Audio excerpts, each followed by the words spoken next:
Data Detectives, Episode 4, Line Charts. Hey, Data Detective! Have you ever wondered why some cities are freezing in winter but scorching in summer?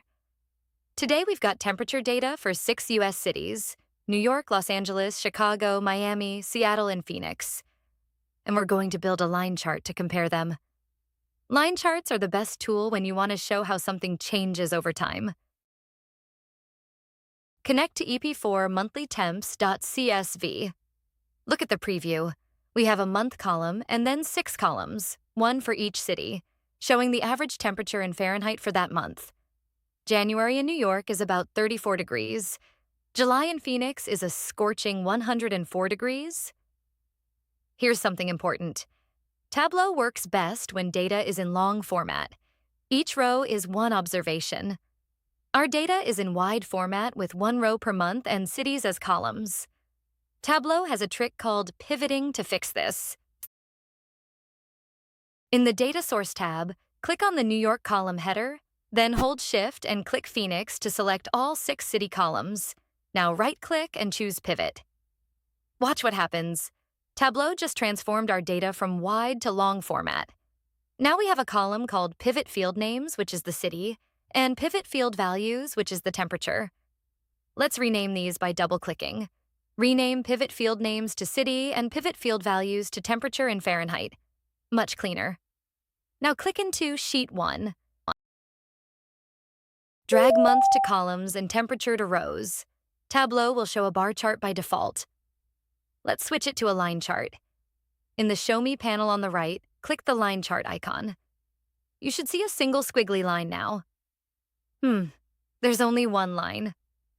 That's because Tableau is averaging all 6 cities together. We need to split them by city. Drag city to the color box on the marks card.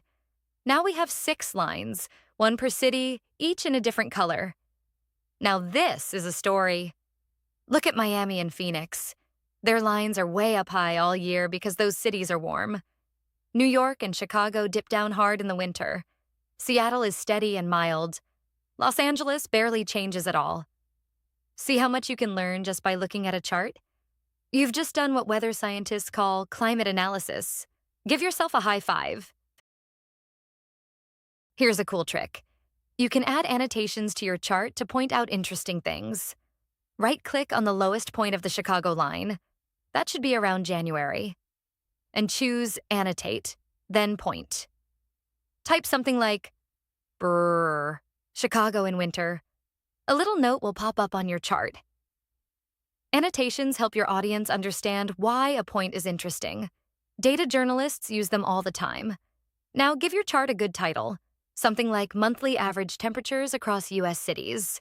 And let's publish this one so people can explore it. Line charts are your best friend when tracking change over time.